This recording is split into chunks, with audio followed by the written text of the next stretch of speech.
एक छात्रा को एक प्यारे से दिखने वाले हैमस्टर ने सिर्फ एक बार काटा था। किसी को जरा भी अंदाजा नहीं था कि यही छोटी सी घटना पूरे शहर के 2 लाख लोगों को खतरनाक ज़ॉम्बी में बदल देगी। कुछ ही देर में उस छात्रा के शरीर में अजीब बदलाव शुरू हो गए। उसकी हालत पल पल बिगड़ने लगी। विज्ञान के शिक्षक ली ब्योंग चान समझ गए कि यह कोई सामान्य बीमारी नहीं है। वायरस को फैलने से रोकने के लिए उन्होंने तुरंत छात्रा को सबसे अलग कर दिया और उसे दवा का इंजेक्शन लगाया ताकि संक्रमण को रोका जा सके। लेकिन उन्हें क्या पता था कि वायरस उनकी उम्मीद से कहीं ज्यादा ताकतवर है। वह छात्रा के शरीर और दिमाग पर तेजी से कब्जा कर रहा था। उसका पूरा शरीर बुरी तरह कांपने लगा। अचानक उसने अपनी सारी रस्सियां तोड़ दी और लड़खड़ाते हुए सीधे कक्षा की ओर भागी, जैसे किसी से मदद मांग रही हो। जैसे ही वह कक्षा में पहुंची, वह जमीन पर गिर पड़ी। उसे देखकर सभी छात्र उसकी मदद के लिए दौड़ पड़े। कुछ छात्रों ने उसे उठाया और स्कूल के चिकित्सा कक्ष की ओर ले जाने लगे। लेकिन किसी ने यह नहीं देखा कि वह रास्ते भर अपने साथ चल रहे छात्र को काटने की कोशिश कर रही थी। स्कूल की नर्स ने तुरंत उसका इलाज शुरू किया, लेकिन वह भी समझ नहीं पा रही थी कि यह लड़की अचानक इतनी हिंसक क्यों हो गई है। उसने भी उसे शांत करने के लिए दवा का इंजेक्शन लगाया। उसी समय एम्बुलेंस और मेडिकल टीम स्कूल पहुंच गई। सबको लगा कि अब उसे सुरक्षित अस्पताल ले जाया जाएगा। लेकिन तभी नर्स को अपनी बांह में तेज दर्द महसूस हुआ। उसे याद आया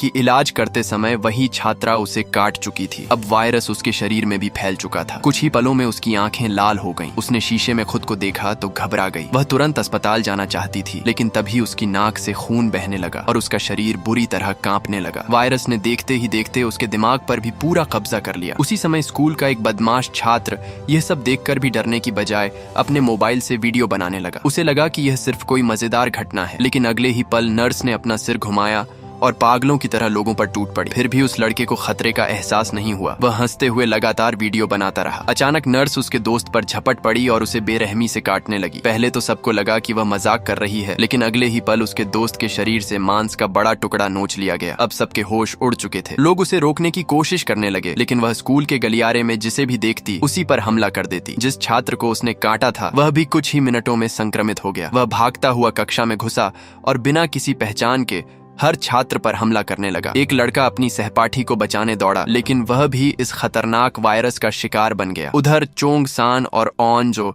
आराम से स्कूल की कैंटीन में खाना खा रहे थे। जैसे ही वे बाहर निकलने वाले थे, तभी घबराए हुए छात्रों की भीड़ कैंटीन के अंदर दौड़ पड़ी। हर कोई अपनी जान बचाने के लिए अंदर छिपना चाहता था। देखते ही देखते कैंटीन का मुख्य दरवाजा पूरी तरह बंद हो गया। अंदर मौजूद छात्रों को अभी तक समझ ही नहीं आ रहा था कि आखिर बाहर क्या हुआ है। उन्हें सिर्फ इतना पता था कि कोई बहुत बड़ी मुसीबत स्कूल पर टूट पड़ी है। तभी बाहर से डरावनी चीखें सुनाई देने लगीं। अगले ही पल दरवाजा जोर से टूटा और खूंखार ज़ॉम्बियों का झुंड कैंटीन के अंदर घुस आया। वे जिस किसी को देखते उसी पर टूट पड़ते और बेरहमी से काटने लगते। यह नजारा देखकर ऑन जो डर के मारे जमीन पर गिर पड़ी। तभी एक ज़ॉम्बी तेजी से उसकी ओर झपटा। कुछ ही सेकंड में स्कूल की कैंटीन छात्रों के खाने की जगह से बदलकर ज़ॉम्बियों की दावत बन चुकी थी। जिन लोगों के पास भागने का कोई रास्ता नहीं बचा, वे अपनी जान बचाने के लिए कैंटीन की रसोई में छिप गए। लेकिन रसोई में छिपे लोगों की किस्मत भी उनका साथ नहीं दे सकी। ज़ॉम्बी वहां भी पहुंच गए, यहाँ तक कि कैंटीन का मुख्य रसोइया भी उनकी हैवानियत का शिकार बन गया। अब पूरी कैंटीन चीखों और अफरा तफरी से गूंज रही थी। कोई भी जरा सी गलती करता तो अगले ही पल ज़ॉम्बी उसे अपना शिकार बना लेते। इसी बीच एक ज़ॉम्बी ऑन जो पर टूट पड़ा। तभी चोंग सान बिना एक पल गंवाए उसके सामने आ गया। उसने पूरी ताकत से ज़ॉम्बी को खींचकर दूर फेंका और ऑन जो को लेकर वहां से भागने लगा। लेकिन मुश्किल यह थी कि चारों तरफ सिर्फ ज़ॉम्बी ही ज़ॉम्बी थे। बाहर निकलने का कोई सुरक्षित रास्ता दिखाई नहीं दे रहा था। भागते समय उन्हें एक घायल छात्र मिला। दोनों ने मिलकर उसे उठाया और सहारा देकर आगे बढ़ने लगे। तभी घबराई हुई भीड़ उनसे टकरा गई और तीनों जमीन पर गिर पड़े। अचानक उस घायल छात्र की आंखें बदलने लगीं।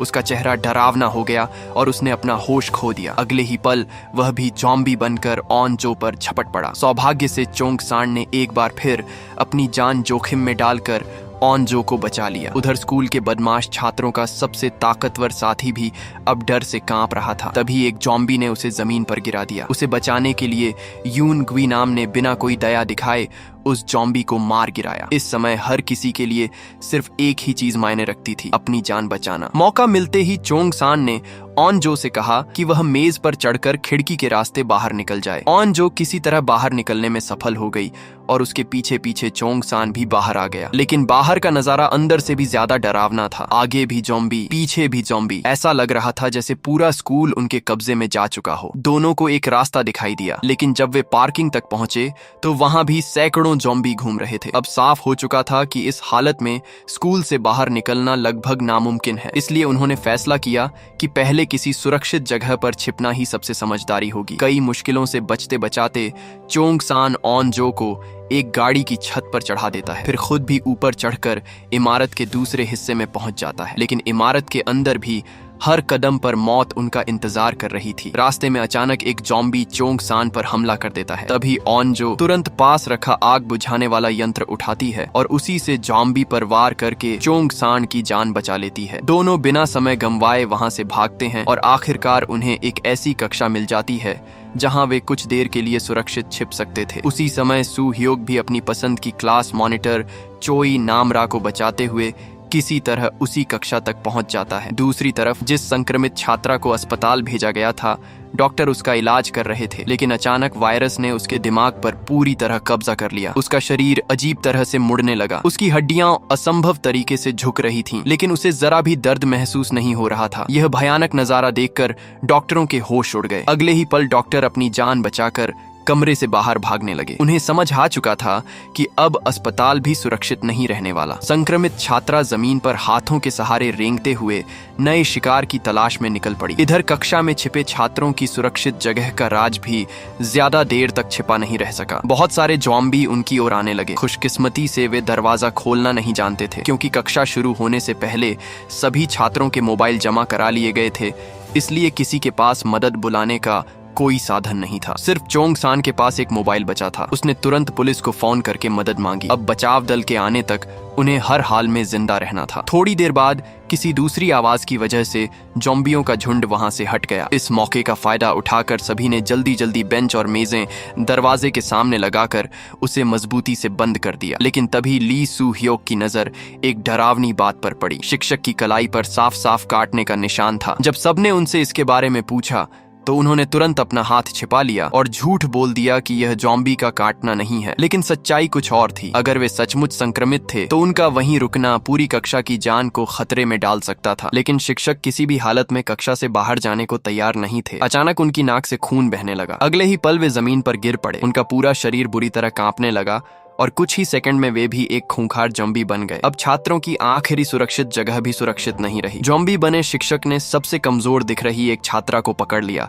और उसे जोर से काट लिया। वह बेचारी दर्द से चीख उठी। उसे समझ आ गया था कि अब कुछ ही देर में वह भी जॉम्बी बन जाएगी। लेकिन शिक्षक का हमला यहीं नहीं रुका। वह दूसरे छात्रों पर भी टूट पड़ने वाला था। तभी दो लड़के आगे आए और अपनी जान जोखिम में डालकर उसे रोकने लगे। उधर संक्रमित छात्रा के पास अभी थोड़ी सी समझ बाकी थी। वह चाहती थी कि वह खुद ही सब लोगों से दूर चली जाए ताकि किसी और को नुकसान न पहुंचे। लेकिन तभी घमंडी और निर्दयी ली नायोन ने उसे बेरहमी से लात मारकर दूर धकेल दिया। कुछ ही पलों में उस छात्रा के शरीर में बदलाव शुरू हो गए। उसका शरीर जोर जोर से कांपने लगा और देखते ही देखते वह भी जॉम्बी बन गई। एक ताकतवर छात्र ने हिम्मत दिखाते हुए उसे कसकर पकड़ लिया ताकि वह किसी और पर हमला न कर सके। अब सभी समझ चुके थे कि अगर वे वहीं रुके रहे तो कोई भी जिंदा नहीं बचेगा। भारी मन से उन्हें अपने कुछ साथियों को पीछे छोड़कर वहां से निकलना पड़ा। लेकिन जैसे ही वे बाहर आए, सामने फिर से जॉम्बियों का झुंड खड़ा था। इस बार सू ह्योक अकेले ही उनके सामने डट गया। वह पूरी ताकत से जॉम्बियों से लड़ने लगा, लेकिन इतने सारे दुश्मनों के सामने ज्यादा देर तक टिक पाना आसान नहीं था। तभी बाकी छात्रों ने खिड़कियों और आसपास की चीजों का इस्तेमाल करके जॉम्बियों को रोकने की कोशिश की। एक बहादुर छात्रा भी आगे आई और पूरी ताकत से दरवाजा धक्का देकर जॉम्बियों का रास्ता रोक दिया। उसकी मदद से बाकी सभी छात्रों को भागने का मौका मिल गया। एक और छात्रा ने भी हिम्मत दिखाई और कई जॉम्बियों को सीढ़ियों से नीचे धक्का दे दिया। मौका मिलते ही सभी छात्र ऊपर की मंजिल की ओर भागे, लेकिन उनकी मुश्किलें अभी खत्म नहीं हुई थीं। ऊपर भी जॉम्बी मौजूद थे और नीचे वाले जॉम्बी भी उनका पीछा करते हुए ऊपर पहुंच चुके थे। अब वे दोनों तरफ से घिर चुके थे। उन्होंने एक कक्षा का दरवाजा खोलने की कोशिश की, लेकिन वह अंदर से बंद था। तभी ऑन जो के दिमाग में एक उपाय आया। किसी तरह वे दूसरी कक्षा में पहुंचे और जॉम्बियों को अंदर आने से रोकने के लिए मेज और बेंच दरवाजे तथा खिड़कियों के सामने लगा दी। भाग दौड़ के दौरान ऑन जो का मोबाइल कहीं गिर गया। ये देखकर लीना योन फिर से दूसरों पर दोष लगाने लगी। वह बोली कि अगर सबने ठीक से दरवाजा बंद किया होता तो मोबाइल नहीं खोता, जबकि सच यह था कि पूरे समय वह खुद पीछे छिपी रही थी और दूसरों को ही दोष देती रही। उसकी बातें सुनकर बाकी छात्रों का गुस्सा 7वें आसमान पर पहुंच गया। तभी ऑनजो ने देखा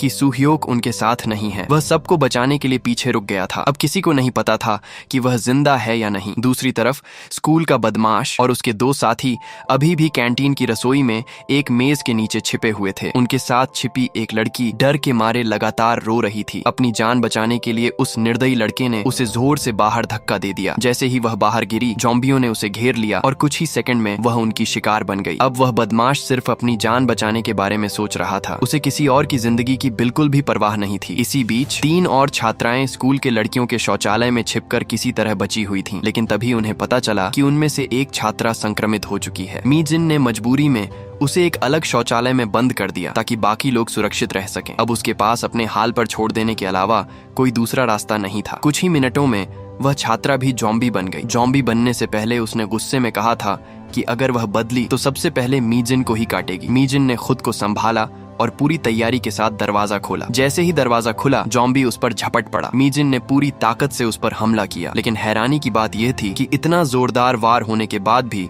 वह जॉम्बी नहीं रुका। उसके दिमाग में सिर्फ एक ही सनक बची थी, मीजिन को किसी भी कीमत पर अपना शिकार बनाना। तभी सही समय पर बाहर से आए तीरंदाज खिलाड़ियों का एक दल वहां पहुंच गया। उन्होंने अपने तीरों से जॉम्बियों को मार गिराया और दोनों छात्राओं की जान बचा ली। लेकिन दूसरी तरफ हालात और भी डरावने होने वाले थे। ऑनजो ने देखा कि उसकी सबसे अच्छी दोस्त की नाक से खून बह रहा है। असल में कुछ देर पहले उसे भी एक जॉम्बी ने काट लिया था। डर की वजह से उसने सबसे ये झूठ कहा कि उसे कुछ नहीं हुआ, लेकिन अब उसकी आंखें धीरे धीरे लाल होने लगी थीं। उसे दुनिया भी पहले जैसी नहीं दिखाई दे रही थी। ऑनजो अपनी दोस्त को गले लगाकर उसे दिलासा देने लगी। वह बार बार कह रही थी कि उसे कुछ नहीं होगा, लेकिन चोंगसान समझ चुका था कि अब वायरस अपना असर दिखा चुका है। उसने तुरंत ऑनजो को उसकी दोस्त से दूर खींच लिया। अगले ही पल वह लड़की जमीन पर गिर गई। उसका पूरा शरीर बुरी तरह कांपने लगा और कुछ ही सेकंड में वह भी जॉम्बी बन गई। बदलते ही उसने सामने खड़े लोगों पर हमला करने की कोशिश की। चोंगसान ने उसे रोकने की पूरी कोशिश की, लेकिन जब वह सीधे ऑनजो की तरफ झपटी तो उसने मजबूरी में उसे जोर से धक्का देकर दूर गिरा दिया। ऑनजो अपनी सबसे अच्छी दोस्त को इस हालत में देखकर टूट गई। वह दौड़कर उसका हाथ पकड़ लेती है, लेकिन अब बहुत देर हो चुकी थी। उसे बचाने का कोई तरीका का नहीं बचा था। आखिरकार चोंगसान को भारी मन से उसे हमेशा के लिए रोकना पड़ा। ऑन जो अपनी दोस्त को खोकर फूट फूट कर रोने लगी। अब सभी समझ चुके थे कि अगर एक और जॉम्बी इस कमरे में घुस आया तो कोई भी जिंदा नहीं बचेगा। सिर्फ बचाव दल का इंतजार करना अब समझदारी नहीं थी। उन्हें खुद ही निकलने का रास्ता ढूंढना था। चोंगसान ने धीरे से दरवाजा थोड़ा सा खोला, फिर एक डंडे की मदद से पास पड़ी फायर हॉज पानी की मोटी पाइप को अपनी तरफ खींच लिया। उन्होंने उस पाइप को दोनों इमारतों के बीच एक अस्थायी रास्ते की तरह इस्तेमाल करने की योजना बनाई ताकि बिना जॉम्बियों के बीच जाए दूसरी कक्षा तक पहुंचा जा सके। सबसे पहले एक छात्र रस्सी की सीढ़ी के सहारे नीचे उतरा। रास्ते में उन्हें कई ऐसी कक्षाओं के पास से गुजरना पड़ा जहां जॉम्बी भरे हुए थे। काफी जोखिम उठाने के बाद वे आखिरकार दूसरी मंजिल पर बने प्रसारण कक्ष तक पहुंच गए। एक एक करके बाकी छात्र भी रस्सी से नीचे उतरने लगे। चोंगसान चाहता तो सबसे पहले उतर सकता था, लेकिन उसने पहले ऑनजो और बाकी साथियों को सुरक्षित भेजा। वह खुद सबसे आखिर में उतरने का फैसला करता है। उधर सू ह्योक जान बचाते बचाते गलती से एक ऐसी कक्षा में पहुंच गया जहां चारों तरफ सिर्फ जॉम्बी ही जॉम्बी थे। अपनी जान बचाने के लिए उसके पास केवल एक रास्ता बचा। वह खिड़की के बाहर निकली हुई बेहद संकरी दीवार पर चढ़ गया। जरा सी चूक का मतलब सीधा नीचे गिरना था। इधर चोंगसान भी बड़ी मुसीबत में फंस गया। ऑनजो धीरे धीरे नीचे उतर रही थी और अभी तक पूरी तरह सुरक्षित नहीं पहुंची थी। तभी जॉम्बियों ने कमरे का दरवाजा तोड़ दिया। ऑनजो किसी तरह प्रसारण कक्ष के अंदर पहुंच गई, लेकिन उसी समय चोंगसान पर कई जॉम्बी एक साथ टूट पड़े। वह उनसे बचने की कोशिश में पीछे की ओर झुका और उसका संतुलन बिगड़ गया। वह नीचे गिरने ही वाला था कि आखिरी पल में उसने रस्सी को कसकर पकड़ लिया। उधर संकरी दीवार पर आगे बढ़ रहे सू ह्योक ने यह सब देख लिया। उसने देखा कि चोंगसान रस्सी से लटका हुआ है और एक जॉम्बी उसके पैर को पकड़कर नीचे खींच रहा है। चोंग-सान पूरी ताकत लगा रहा था, लेकिन वह जॉम्बी उसका पैर छोड़ ही नहीं रहा था। सू-ह्योक ने बिना अपनी जान की परवाह किए उसकी मदद करने का फैसला किया। सीधे वहां पहुंचना नामुमकिन था। तभी उसने हिम्मत जुटाई और एक लंबी छलांग लगाकर उसी रस्सी पर आ गया जहां चोंग-सान लटका हुआ था। 2 लोगों का भार पड़ते ही रस्सी जोर जोर से हिलने लगी। ऐसा लग रहा था कि अब वह किसी भी पल टूट जाएगी। फिर भी सू-ह्योक धीरे धीरे नीचे उतरा और चोंग-सान की मदद की। दोनों ने मिलकर किसी तरह नीचे लटके जॉम्बी को छुड़ा दिया। अगर उस समय उनका हाथ फिसल जाता तो नीचे गिरने के बाद बचना लगभग नामुमकिन था। आखिरकार दोनों सुरक्षित प्रसारण कक्ष के अंदर पहुंच गए। जैसे ही सू-ह्योक अंदर आया, चोई नामरा उसकी मदद के लिए आगे बढ़ी, लेकिन उसी पल ऑनजो ने जल्दी से उसका हाथ पकड़कर उसे अंदर खींच लिया। यह देखकर नामरा ने ऑनजो की ओर एक गहरी नजर डाली, मानो दोनों के बीच अब एक नई खामोश टकराव की शुरुआत होने वाली हो। अब तक स्कूल में कोई मदद पहुंच ही नहीं पाई थी, क्योंकि पूरे शहर में हालात बेकाबू हो चुके थे। रास्ते में एक पुलिस की गाड़ी दुर्घटनाग्रस्त हो गई। जब दोनों पुलिसकर्मी बाहर निकले, तब तक वे वायरस से संक्रमित हो चुके थे। आसपास मौजूद लोगों को जरा भी अंदाजा नहीं था कि उनके सामने क्या होने वाला है। उधर अस्पताल में संक्रमित हुई डॉक्टर भी अब पूरी तरह जॉम्बी बन चुकी थी। जैसे ही उसने लोगों को देखा, वह उन पर टूट पड़ी। सड़क पर चल रहे आम लोग कुछ समझ ही नहीं पाए और देखते ही देखते शहर में अफरा तफरी मच गई। एक युवक तो आराम से सड़क पर चल रहा था, लेकिन अगले ही पल जॉम्बियों का झुंड उसके पीछे दौड़ पड़ा। अब उसके लिए सोशल मीडिया पर कुछ भी डालना नहीं, बल्कि अपनी जान बचाना ज्यादा जरूरी था। इधर स्कूल के प्रसारण कक्ष के बाहर एक जॉम्बी छात्रा रस्सी पकड़कर धीरे धीरे अंदर चढ़ने लगी। चोंग-सान ने उसे रोकने के लिए झाड़ू का डंडा उठाया, लेकिन सामने अपनी ही सहपाठी को देखकर उसका हाथ रुक गया। वह उस पर वार नहीं कर पाया। तभी सू-ह्योक आगे आया। उसने झाड़ू छीनकर पूरी ताकत से जॉम्बी पर हमला किया, लेकिन जल्दी ही उन्हें समझ आ गया कि सिर्फ मारने से कुछ नहीं होगा। जब तक जॉम्बी के दिमाग को पूरी तरह नष्ट न किया जाए, वह रुकने वाला नहीं था। तभी एक छात्र ने पूरी ताकत से कंप्यूटर का भारी डिब्बा उठाकर जॉम्बी पर फेंक दिया। जबरदस्त वार से वह सीधा नीचे गिर पड़ा, लेकिन तभी उसी छात्र की नाक से भी खून बहने लगा। ये देखकर ली ना-योन तुरंत चिल्लाने लगी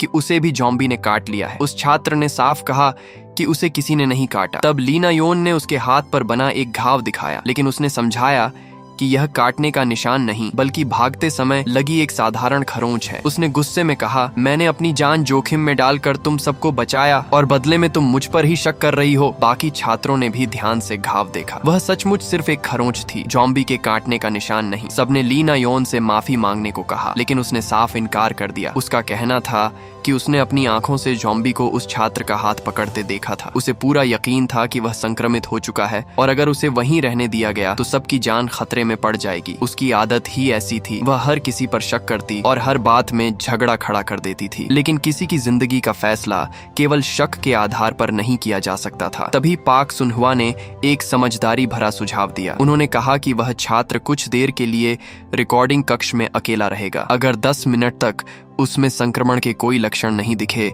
तो सभी मान लेंगे कि वह सुरक्षित है। लेकिन अपनी बेगुनाही साबित करने के लिए उसने खुद कहा कि वह 1 घंटा अकेला रहने को तैयार है। अब सबके मन में सिर्फ एक ही सवाल था, क्या वह सचमुच सुरक्षित था या वायरस धीरे धीरे अपना असर दिखा रहा था। उधर कैंटीन की रसोई में छिपा स्कूल का बदमाश फिर अपनी असली फितरत दिखाने लगा। अपनी जान बचाने के लिए उसने एक लड़के को बाहर धक्का दे दिया, लेकिन वह लड़का भी उसे पकड़कर साथ बाहर खींच लाया। उसी समय वह लड़की, जिसे उसने पहले मरने के लिए छोड़ दिया था, अब जॉम्बी बन चुकी थी। अब उसके पास बदला लेने का मौका था। वह सीधे उसी बदमाश पर झपट पड़ी, लेकिन वह चालाकी से वहां से भाग निकला। एक रसोइये ने उसे अंदर आने के लिए हाथ बढ़ाया, लेकिन उस निर्दयी लड़के ने खुद बचने के लिए उसी रसोइये को बाहर खींचकर जॉम्बियों के सामने धकेल दिया। अपनी जान बचाने के लिए वह किसी की भी बलि देने को तैयार था। रसोई का शटर बंद होने के बावजूद अंदर भी कई जॉम्बी मौजूद थे। अब पहली बार वह खुद भी मौत के मुंह में फंस चुका था। आखिरी समय पर उसने रसोई के बर्तनों से जॉम्बियों को रोका और मौका मिलते ही उन पर हमला करके किसी तरह अपनी जान बचा ली। उधर पूरे ह्योसान शहर में वायरस तेजी से फैल चुका था। सरकार ने संक्रमण को देखते हुए खतरे का स्तर बढ़ा दिया। समाचार चैनलों पर लगातार लोगों को घरों में रहने और सावधानी बरतने की चेतावनी दी जाने लगी। पूरे संक्रमित इलाके को पुलिस ने चारों ओर से घेरना शुरू कर दिया, लेकिन तब तक हजारों संक्रमित लोग सड़कों पर फैल चुके थे। वे पागलों की तरह हर इंसान पर हमला करते हुए तेजी से पुलिस बल की ओर बढ़ने लगे। उन्हें रोकने के लिए विशेष पुलिस बल ने मजबूत मानव श्रृंखला बनाकर मोर्चा संभाल लिया। उधर शहर में विशेष पुलिस बल ने अपनी ढालें आगे कर दी और मजबूत सुरक्षा घेरा बनाकर पूरे इलाके को सील कर दिया, ताकि जॉम्बी शहर के बाकी हिस्सों तक न पहुंच सके। लेकिन इधर स्कूल के अंदर जो होने वाला था वह और भी डरावना था। ली ना-योन की असली चालाकी अब सामने आने वाली थी। करीब 30 मिनट बीत चुके थे। सबने देख लिया था कि ग्योंगसू में संक्रमण का कोई लक्षण नहीं था। अब सभी छात्रों ने ली ना योन से कहा कि वह उससे माफी मांगे। वह मुस्कुराते हुए ग्योंगसू के पास गई। सबको लगा कि अब वह अपनी गलती मान लेगी, लेकिन उसके दिमाग में कुछ और ही चल रहा था। उसने चोरी छिपे एक रूमाल निकाला जिस पर जॉम्बी का संक्रमित खून लगा हुआ था। फिर उसने उसी रूमाल से ग्योंगसू के हाथ की छोटी सी खरोंच को पोंछ दिया। बेचारा ग्योंगसू तो यही समझता रहा कि वह सचमुच माफी मांगने आई है, लेकिन चोई नामरा ने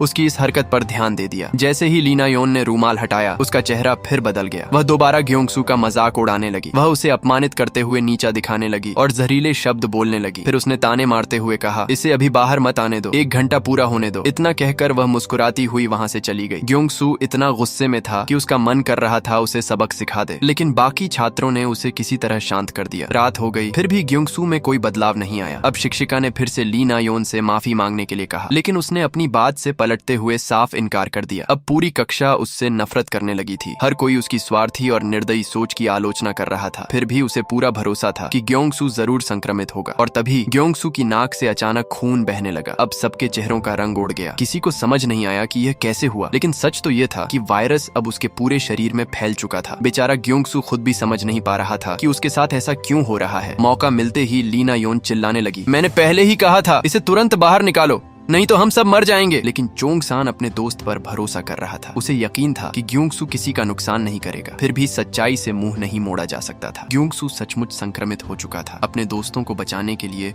उसने खुद ही कक्षा छोड़ने का फैसला किया। वह लड़खड़ाते हुए दरवाजे की ओर बढ़ने लगा। बस कुछ ही कदम बाकी थे। अगर वह बाहर निकल जाता तो शायद उसके दोस्त बच जाते, लेकिन तभी वायरस ने पूरी तरह उसके दिमाग पर कब्जा कर लिया। मरने से पहले उसे ली ना योन के सारे अपमान, ताने और धोखा याद आने लगे। गुस्सा, दर्द और बेबसी, इन सब ने मिलकर उसे वहीं जॉम्बी में बदल दिया। अगले ही पल उसने अपना होश खो दिया और कक्षा के अंदर ही सब पर हमला कर दिया। चोंग-सान ने तुरंत सीटी बजाकर जॉम्बियों का ध्यान अपनी ओर खींच लिया। इससे बाकी छात्रों को भागने का मौका मिल गया। जॉम्बी भीड़ के साथ नीचे की ओर भागने लगे और ग्योंगसू भी उसी झुंड का हिस्सा बन गया। अपने सबसे अच्छे दोस्त को इस हालत में देखकर चोंग-सान की आंखों में आंसू आ गए। लेकिन दूसरी तरफ ली ना योन के चेहरे पर अजीब सी खुशी थी। वह घमंड से सबको बताने लगी, देखा मैं सही थी, मैंने पहले ही कहा था कि यह संक्रमित है। उसे अपनी गलती का जरा भी पछतावा नहीं था। अब तक शांत रहने वाली चोई नामरा भी खुद को रोक नहीं पाई। उसने सबके सामने सच बताने का फैसला किया। वह बोली, ये सब ग्योंगसू की गलती नहीं थी, इसके पीछे ली ना योन का हाथ है। ली ना योन तुरंत सफाई देने लगी। वह बोली, मैंने ग्योंगसू को संक्रमित नहीं किया, लेकिन उसने यह बात कहकर खुद ही अपनी पोल खोल दी, क्योंकि चोई नामरा ने अभी तक ग्योंगसू का नाम लिया ही नहीं था। अब सबको समझ आ गया कि वह घबराहट में खुद सच बोल बैठी है। फिर नामरा ने सबको बताया कि जब सभी लोग ग्योंगसू की तरफ देख रहे थे, तब सिर्फ उसने ली ना योन की हरकत पर ध्यान दिया था। उसने अपनी आंखों से देखा था कि ली ना योन ने पहले अपना रूमाल उस डंडे से छुआ था जिस पर जॉम्बी का खून लगा हुआ था, और फिर उसी रूमाल से ग्योंगसू की खरोंच साफ की थी। सच सामने आने के बाद भी ली ना योन अपनी गलती मानने को तैयार नहीं हुई। तब नामरा ने कहा, अगर तुम झूठ नहीं बोल रही हो तो अपना रूमाल सबको दिखाओ। लेकिन रूमाल दिखाने की बजाय ली ना योन ने गुस्से में आकर नामरा को थप्पड़ मार दिया। नामरा भी चुप नहीं रही। उसने तुरंत पलटकर उसे जोरदार थप्पड़ जड़ दिया। शिक्षिका ने बीच में आकर दोनों को शांत कराया और कहा कि सच साबित करने के लिए रूमाल दिखाना ही होगा। मजबूर होकर ली ना योन ने रूमाल बाहर निकाला। नामरा ने देखा कि उस पर खून के निशान मौजूद थे। ली ना योन ने बहाना बनाया, ये खून तो ग्योंगसू की चोट साफ करते समय लगा था। नामरा ने तुरंत जवाब दिया, अगर ऐसा है तो उसी रूमाल से अपनी चोट भी साफ कर लो। अब ली ना योन के पास कोई जवाब नहीं था। वह बोली, अब तो ग्योंगसू ज़ॉम्बी बन चुका है, अगर मैंने ऐसा किया तो मैं भी संक्रमित हो जाऊंगी। नामरा ने उसकी बात पकड़ ली। वह बोली, जब तुमने ग्योंगसू की चोट साफ की थी तब तो वह ज़ॉम्बी नहीं बना था, फिर अब डर क्यों लग रहा है? ये सुनते ही ली ना योन गुस्से में रूमाल अपनी तरफ ले आई। वह दिखाना चाहती थी कि उसे कोई डर नहीं है, लेकिन आखिरी पल में उसका हाथ रुक गया, क्योंकि वह अच्छी तरह जानती थी कि उस रूमाल पर संक्रमित खून लगा हुआ है। शिक्षिका ने तुरंत उसे रोक लिया, लेकिन अब तक पूरी कक्षा समझ चुकी थी कि ग्योंगसू के साथ जो हुआ उसके पीछे उसी का हाथ था। घबरा कर ली ना योन बोली, मैंने उसे नहीं मारा, वह तो नीचे गिरने के बाद खुद भाग गया था। लेकिन यह कहते ही उसने फिर अपनी गलती स्वीकार कर ली। अब कोई भी उसकी बात पर भरोसा करने को तैयार नहीं था। रोते रोते उसने फैसला किया कि वह अकेली ही कक्षा छोड़ देगी। उसे लगा कि अगर बाहर ज़ॉम्बी उसे मार भी दें तो वही उसकी सजा होगी। लेकिन शिक्षिका अपने किसी भी छात्र को मरने के लिए अकेला नहीं छोड़ सकती थी। उन्होंने बाकी छात्रों से कहा, तुम सब किसी भी हालत में जिंदा रहना, और यह कहकर वह ली ना योन के पीछे बाहर चली गई। उधर चोंग-सान की माँ भी अपने बेटे को ढूंढते हुए स्कूल पहुंच गई, लेकिन बदकिस्मती से रास्ते में उनका सामना एक संक्रमित छात्र से हो गया। अब स्कूल के बाहर भी हर कदम पर मौत घूम रही थी। इधर प्रसारण कक्ष में छिपे छात्रों के सामने एक नई समस्या आ खड़ी हुई। कई घंटों से बंद रहने की वजह से सबको शौचालय जाने की जरूरत महसूस होने लगी, लेकिन बाहर निकलना मौत को बुलाने जैसा था। तभी एक छात्र ने मजाक मजाक में खिड़की के पास ही इंतजाम करने का सुझाव दिया, लेकिन किसी ने भी उसकी बात नहीं मानी। आखिरकार मजबूरी में उन्होंने रिकॉर्डिंग वाले छोटे कमरे को ही अस्थायी शौचालय बना दिया। थोड़ी ही देर में